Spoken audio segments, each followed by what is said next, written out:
and we have the detailed information on the individual states. And what I would just like to do now is just really quickly give you a little bit of a taste of what a spending transparency portal can look like.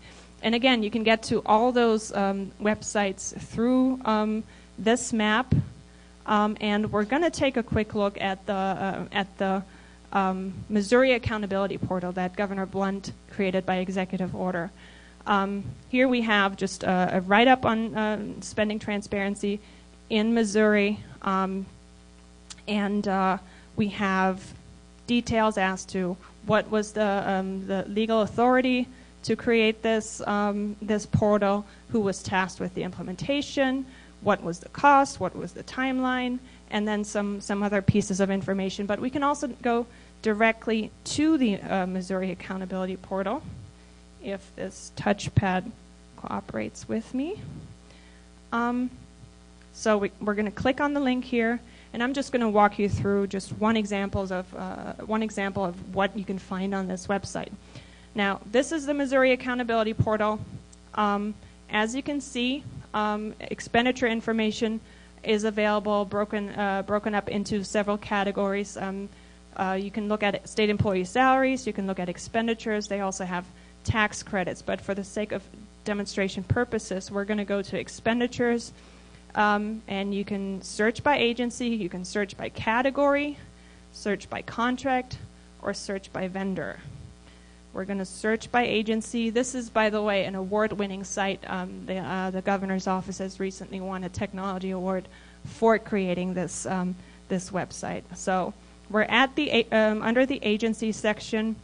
They have information for several fiscal years going back to 2000.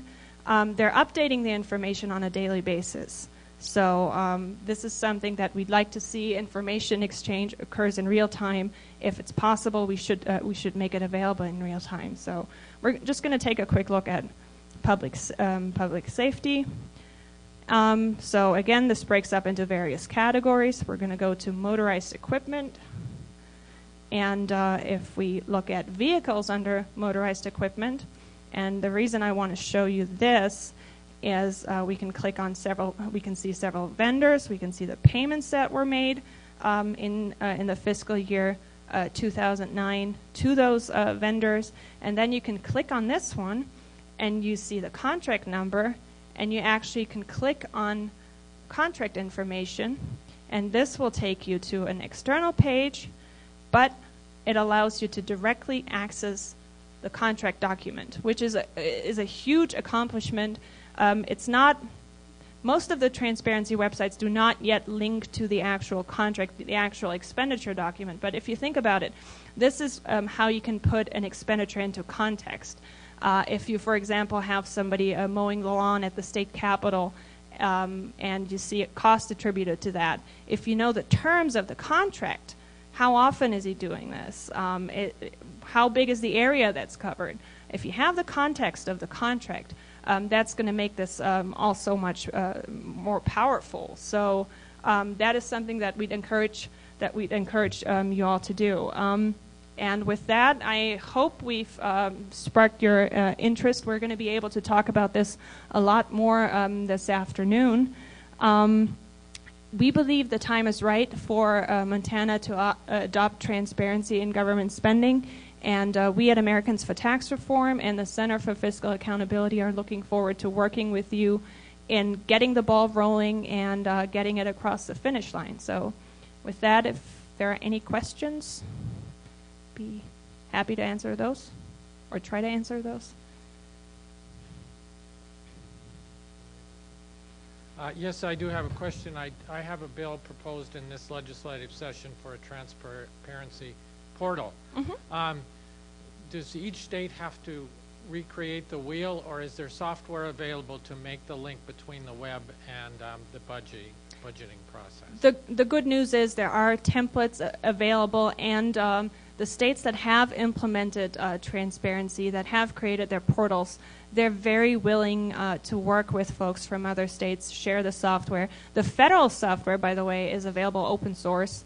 The federal government purchased the software from a nonprofit organization, And that nonprofit organization has now made it available or open source. And the federal website is very detailed, although it only covers grants and contracts and not other agency outlays like salaries, which we think should be included.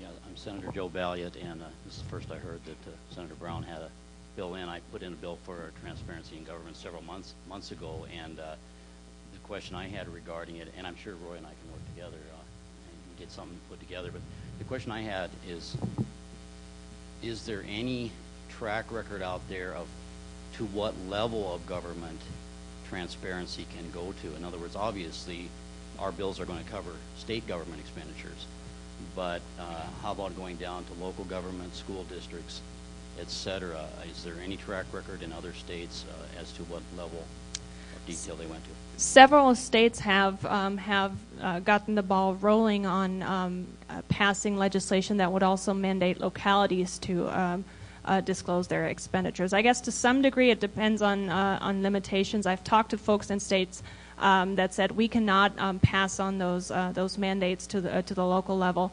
But in states like Utah, for example, they had that as part of the transparency bill. They ended up stripping that out for this year, but they're going to want to try to bring it back next session.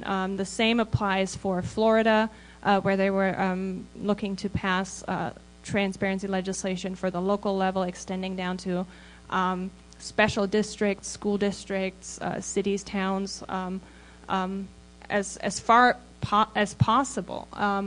They were not able to get that passed in that last session, but they're looking to pick up that ball again, and we're looking forward to working with them next year. Same applies for Texas. The only reason they were not able to get this done in their last regular legislative session was, I guess, they ran out of time towards the end of it. They did pass the statewide transparency legislation. The local piece passed through one chamber, and it just got bogged down towards the end of the session. But there's really no reason, and in fact, if you can, this is something you should be doing. In South Carolina, they were looking to attach strings to getting state money for the localities. They were saying we're only, and they attached a proviso to the budget. In the end, that got watered down, and they made it optional. But the initial proviso said you are only going to get state money if you disclose your spending.